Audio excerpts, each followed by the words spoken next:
महाराष्ट्र राज्याचे माजी महसूल मंत्री तथा पाटबंधारे कृषी व उच्च शिक्षण मंत्री आमदार एकनाथराव खडसे हे येत्या 2 सप्टेंबर रोजी अमृत महोत्सवी वर्षात पदार्पण करत असून त्यानिमित्तानं मुक्ताईनगर येथील श्री क्षेत्र कोथळी येथे विविध धार्मिक कार्यक्रमांचे व संगीत श्रीमद भागवत कथेच्या सोहळ्याचे आयोजन करण्यात आलेले आहे. गेल्या 3 दशकापासून आपण सर्वजण पाहतो असे एक चांगले व्यक्तिमत्व आदरणीय नाथाभाऊ यांच्या 75 वर्षे पूर्ण झाली. त्यांच्या अमृत महोत्सवाच्या निमित्ताने एक चांगल्या प्रकारचं आयोजन आमचे परमस्नेही मार्गदर्शक आदरणीय जनार्दन विजय महाराजांच्या मार्गदर्शनाखाली खडसे परिवाराने एक चांगल्या प्रकारचा कार्यक्रम आयोजित केला. मनुष्य 75 वर्षाच्या कालखंडामध्ये त्याचं राजकीय जीवन आणि धार्मिक उत्तरदायित्व काय आहे, त्या जीवनाची वाटचाल कशी आहे, आपण नाथाभाऊच्या संदर्भामध्ये वेगळं सांगण्याची गरज नाही.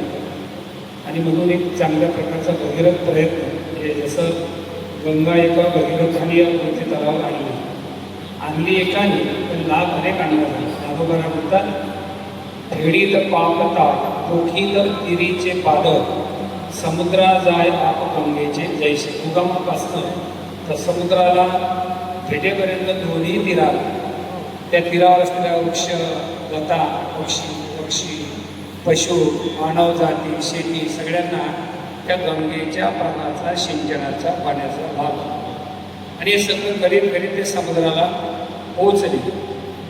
ते पोचणं सुद्धा तिथं पूर्णत्वाचं लक्षण आहे. त्याचं भाऊचं जीवन आहे. त्या संदर्भामध्ये सांगायची गरज नाही.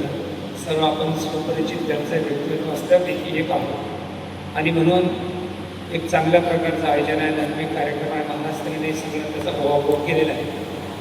राजकीय कार्यक्रम धार्मिक कार्यक्रम त्याचं उत्तरदायित्व आपल्याकडे जर आलं आणि ते एक चांगल्या प्रकारच्या कार्यक्रमामध्ये सहभागी होत आलं तर एक आपलं सर्वांचं भाग्य आहे. एक चांगल्या भव्य आणि दिव्य कार्यक्रमाचं आयोजन मोदी केलं, परिवाराने केलं. सगळ्या वारकरी या फळावरचे जे काही कीर्तनकार आहेत, गायनाचार्य आहेत, परिसरातील सगळे वारकरी संप्रदाय नितांत प्रेम करणारी मंडळी आहेत, जाळकरी आहेत, दर महाप्रेमुक्ताईचे वारकरी आहेत, सगळ्यांच्या सहभागाने हा कार्यक्रम एक चांगल्या प्रकारचा कार्यक्रम, चांगल्या प्रकारचा म्हणजे भव्य आणि दिव्य कार्यक्रम. भव्य हा कार्यक्रम पैशाने होतो. दिव्य कार्यक्रम करण्याकरता आदिशक्ती मुक्ताबाईंच्या आशीर्वादाची गरज असते. इथं भव्यताही आहे आणि दिव्यताही आहे. अशाने भव्य आणि दिव्य कार्यक्रमाचं आयोजन केलं गेलेलं आहे. या पत्रकार परिषदेच्या माध्यमातून सर्व पत्रकार मंडळींना विनंती करून हा विचार आणि हा कार्यक्रम शेवटच्या व्यक्तीपर्यंत पोहोचवण्याची आपली जबाबदारी आहे. ती आपण नीट आणि पूर्णपणे जबाबदारीपूर्वक नेहमी सांभाळता पार पाडता त्याचं कौतुकही आपलं आहे. आणि अशाच प्रकारचं ते कार्य पुढे नेण्याच्या संदर्भामध्ये आपण प्रयत्नशील राहावं. आदिशक्ती मुक्ताई आपल्याला सुद्धा तशी सद्बुद्धी आणि शक्ती प्रदान करते अशी मुक्त्यानं प्रार्थना करतो. आणि सर्वांना एकदा या कार्यक्रमाचा लाभ घेण्याचा, कारण कार्यक्रम होतच असतात ते केवळ आपल्याकरता होतात, समाज प्रबोधनाकरता होत असतात. महाराष्ट्रातील जवळजवळ सर्व विभागातील या ठिकाणी कार्यक्रमाच्या आयोजनामध्ये सर्वांना स्थान दिलं गेलेलं आहे. आणि फळ परंपरेला साजेसा असा हा कार्यक्रम आहे. त्या कार्यक्रमामध्ये अतिशय भरगच्च कार्यक्रम आहे. सकाळी 4 वाजतापासून रात्री 10पर्यंत आपल्या उद्धाराचा विचार ज्या व्यासपीठामध्ये मिळतो, ज्या मंडपामध्ये मिळतो, ते मंडपाचं आणि ते व्यासपीठ यांनी उभं केलं. पुनश्च एकदा या सगळ्या खडसे परिवाराला कार्यक्रमाच्या आयोजनामध्ये धन्यवाद करतो. आणि महाराष्ट्रांनी हे सगळं फार मोठी जबाबदारी आणि ज्या कार्यक्रमामध्ये महाराजांचं मार्गदर्शन आहे तो कार्यक्रम सुरुवातीपासून तर शेवटपर्यंत यशस्वी होतोय आणि तो निर्विघ्नपणे पार पडतो, यशस्वी होतो. याचा अनेक पुरावे दाखले आपल्याकडे आहे. तसं जे वाडेकर सरांनी बोलून दाखवलं आणि मग सर्वांना याचा अतिशय आनंद आहे. आणि या आनंदामध्ये आपण सुद्धा सहभागी व्हावं. आनंद हे भगवंताचं स्वरूप आहे. त्या स्वरूपाचा लाभ घेण्याकरता आपल्याला कळकळीची विनंती आहे. आपण सर्वांनी या मुक्ताईच्या चरणाजवळ या कार्यक्रमाचं वैशिष्ट्य आहे. आपण आपण मुक्ताईच्या परिसरामध्ये राहतो, मुक्ताईचं चरित्र आपल्याला ज्ञात असावं, तो एक विषय असल्यामुळे मुक्ताईचं चरित्र हरिभक्तीपरायण विशाल महाराजांच्या मुखात जे मुक्तापींचे कृपांकित आहे.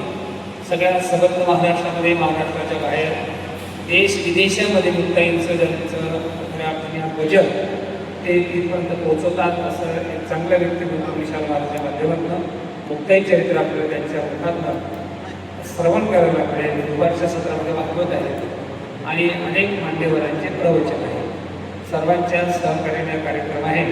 मी परिसरातील सगळ्या दिंड्या, सगळे टाळकरी आणि भागवतप्रेमी लोकांना एक आवाहन करतो, विनंती करतो, पंचक्रोशीतील लोकांनी तर दररोज कार्यक्रमाला यावं. सकाळपासून संध्याकाळपर्यंत जरी आपण आलो, शेवटचं कीर्तन ऐकून आपण गेलो, तरी इथं सगळी व्यवस्था आयोजक मंडळाने केलेली आहे. पुन्हा एकदा सगळ्यांना धन्यवाद देतो. मला सुद्धा या ठिकाणी बोलण्याची संधी दिल्याबद्दल आयोजकांचे, संयोजकांचे, विशेष करून महाराष्ट्रींचे ऋण व्यक्त करतो, आभार मानतो आणि माझं वगैरे 2 शब्द संपवतो. पुन्हा एकदा सगळ्यांना कळकळीची विनंती आहे, या कार्यक्रमाचा लाभ आपण घ्यावा.